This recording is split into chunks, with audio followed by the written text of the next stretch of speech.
Sewaktu kondisi sepi, kawanan perampok bersenjata landep melakukan aksinya di sikok minimarket yang ada di Kota Batu Rajo, tepatnya di daerah Sukaraya.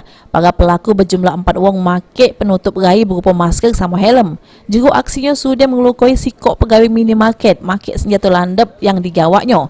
Selain itu juga, para pelaku sudah berhasil ngembek duit 10 juta rupiah di jero berangkas minimarket, sama ratusan bungkus rokok berbagai macam merek di jero minimarket.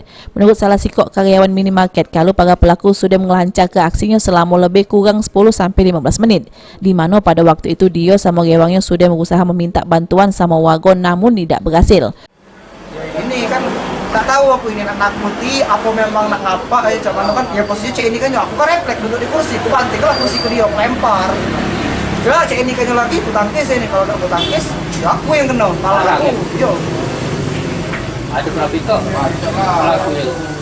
Ada kurang lebih 4 orang. Kalau kamu ada uang berapa? Kami cuma berdua. Untuk selanjutnya, kejadian perampokan di minimarket ini ditangani oleh pihak Polres Oku. Agi Pranika, PAL TV.